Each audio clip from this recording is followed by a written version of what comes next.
Been focused on the siege going on in Kensington. qui avait quitté Alger cette nuit pour se... 에게 납치됐던 승무원 21명이 모두 구출됐습니다. 1972년 뮌헨 올림픽 참사 당시 국경 수비대 연락 참모였던 울리히 베게너는 경찰의 한계를 뼈저리 있게 느꼈습니다. 서독은 민간인 대상으로 군을 투입하는 걸 헌법으로 제한하고 있는 탓에 경찰을 도울 군 저격수조차 배치하지 못했습니다. 이에 뮌헨 올림픽 참사 이후 서독 내무부 장관 한스 디티일이 겐셔는 베게너에게 강력한 대테러 부대를 창설하라 명령했고, 베게너는 국경 수비대에 GSG-9을 창설했는데요. 영국에서도 에드워드 히스 총리가 SAS의 대테러 부대를 편성하라고 명령하면서 20명으로 구성된 최초의 대테러 부대가 꾸려졌죠. 한편 뮌헨 올림픽 참사의 당사국인 이스라엘은 모사드와 사이렛 메트카를 동원해 검은 9월단을 보이는 족족 처단했고, 이에 팔레스타인 해방인민전선은 여객기를 납치했습니다. 에어프랑스 139편이 납치당하자 이스라엘은 엔테베 작전을 통해 인질을 구출했고, 이어서 루프트한자 181편이 납치당하자 서독은 마법의 불꽃 작전을 통해 인질을 구출했습니다. 하지만 세계는 여전히 혼란스러웠고 영국에도 위험이 다가오고 있었는데요. 각종 테러로부터 국민을 지키는 대테러 부대로 들어가 보겠습니다.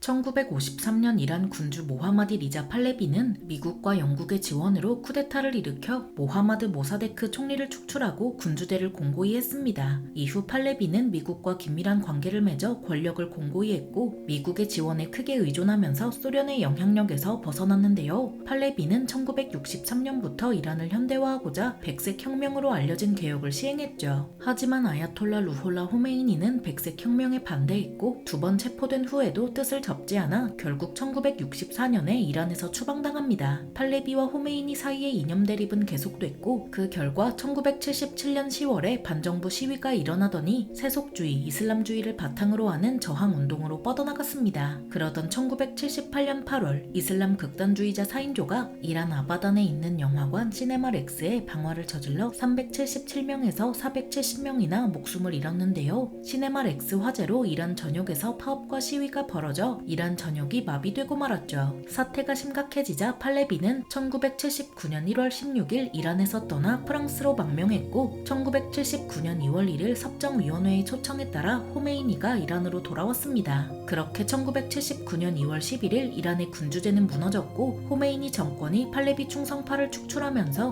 오늘날까지도 영향을 미치는 대규모 망명을 초래했습니다. 오늘날 이란 혁명이라 불리는 사건의 영향으로 1979년 4월 이란 후제스탄에서 아라비스탄 해방을 위한 민주혁명전선, 줄여서 DRFLA가 반란을 일으켰는데요. DRFLA는 후제스탄 해방과 자치를 요구하며 호메이니 정권에 대한 반란을 일으켰지만, 호메이니 정권은 군과 혁명수비대를 보내 진압했죠. 호메이니 정권에서 파견한 아마드 마다니 장군은 호메이니의 도살칼이라는 별명이 붙을 정도로 잔인하게 주민들을 학살했습니다. 주요 외신들조차 후제스탄에서 이런 만행이 벌어지고 있는지 몰랐고, 이에 DRFLA는 테러리즘이라는 극단적인 노선을 취합니다. DRFLA는 테헤란 주재 미국 대사관 인질극에서 영감을 받았고, 1980년 3월 31일 이라크 여권을 이용해 런던에 도착했는데요. 런던에 도착한 오한 알리 모하메드와 3명의 대원은 런던 서부의 얼스코트에 아파트를 임대했고, 며칠 동안 오한의 그룹은 12명까지 늘어났죠. 27살의 리더였던 오한은 테헤란 대학교에서 학생운동을 펼쳤고, 그 결과 팔레비의 비밀경찰에 체포돼 옥중 고문을 겪었습니다. 1980년 4월 30일이 되자 오한의 그룹은 집주인에게 일주일 동안 브리스틀에 갔다가 이라크로 돌아갈 거라 더는 아파트가 필요하지 않다고 했습니다. 그렇게 현지 시각으로 오전 9시 30분 아파트를 떠난 오한의 그룹은 6명이었고, 목적지로 가는 도중 외교 파우치를 챙겼는데요. 이라크 소유의 외교 파우치에는 소련제 권총과 기관단총, 탄약, 수류탄이 들어있었죠. 오전 11시 30분경 중무장한 오한의 그룹이 사우스 켄싱턴의 프린스 게이트에 있는 이란 대사관을 습격했습니다. 오한의 그룹은 이곳을 지키던 트레버 록 순경을 제압하고 이란 대사관에 있던 사람 대부분을 사로잡았지만 3명은 창문과 난간을 넘어 가까스로 탈출했습니다. 골라말리 아프로즈 대리대사는 창문에서 뛰어내렸지만 이 과정에서 다친 탓에 오원의 그룹에 사로잡히고 말았는데요. 그렇게 아프로즈 대리대사를 포함한 25명의 인질은 모두 2층 방으로 끌려갔고 10분 이내에 출동한 경찰관 7명이 현장에 도착했죠. 경찰관들은 이란 대사관을 포위하려 했지만 테러리스트가 총을 쏘겠다고 위협하자 후퇴하는 수밖에 없었습니다. 30분 뒤에 현장에 도착한 존 엘버트 델로우 부청장은 여러 지휘소를 오가며 현장을 지휘했고 인질 협상가들은 이란 대사관으로 이어진 전화기로 오완과 통화했습니다.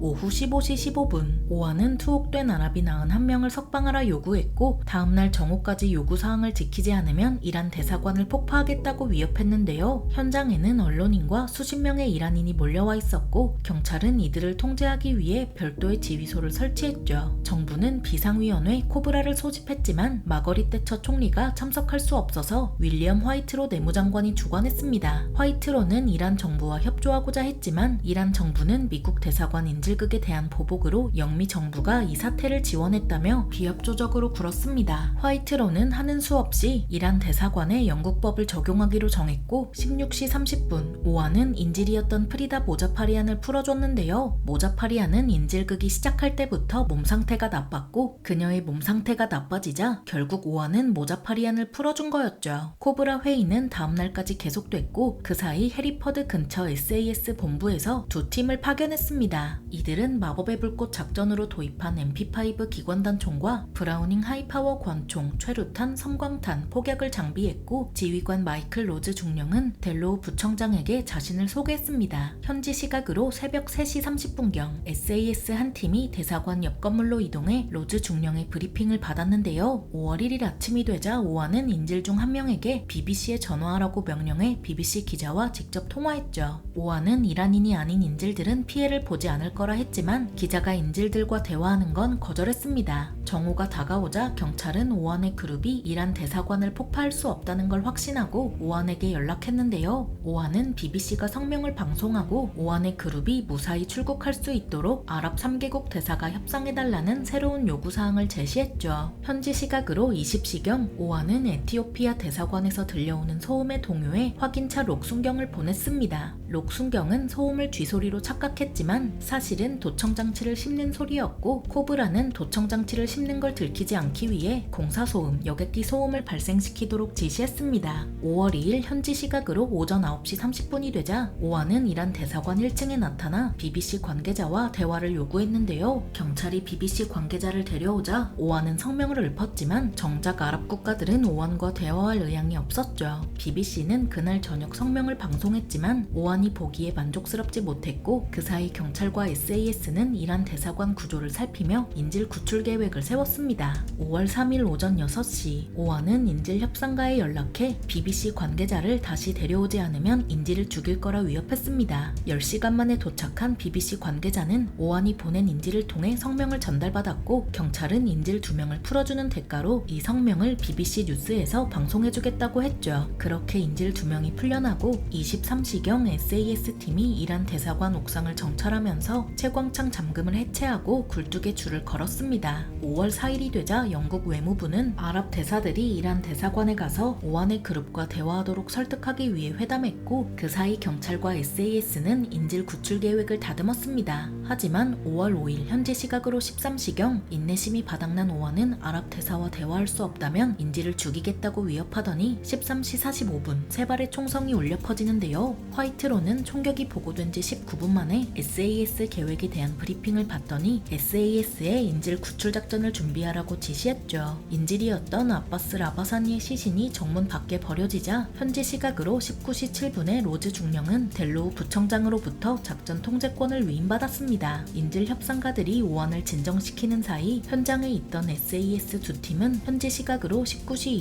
23분에 님로드 작전을 개시했습니다. 옥상에서 하강하던 SAS 대원 중 하나가 줄이 얽히자 다른 SAS 대원이 이를 돕던 중 그만 창문을 깨트리고 말았는데요. 이 소리에 놀란 오완이 곧장 확인하러 왔고 SAS 대원들이 층계참으로 내려오자 록순경이 오완을 넘어뜨리죠. SAS 대원들은 록순경을 일으키더니 오완을 사살했고 17분 동안 내부 소탕에 나섰습니다. 그 결과 테러리스트들은 인질 1명을 죽이고 2명에게 중상을 입혔지만 1명을 제외하고 전원 사살당했습니다. 림로드 작전의 성공으로 SAS가 착용한 방독면과 검은 옷 그리고 MP5 기관단총은 대테러 부대의 상징이 됐고 SAS는 일약 스타로 떠올랐는데요. 대처는 SAS 지휘관에게 직통 전화를 놔줄 정도로 SAS를 아꼈죠. 대테러 부대의 활약으로 테러리스트들이 처단당했지만 한국과 프랑스도 테러로부터 안전하지 않았습니다.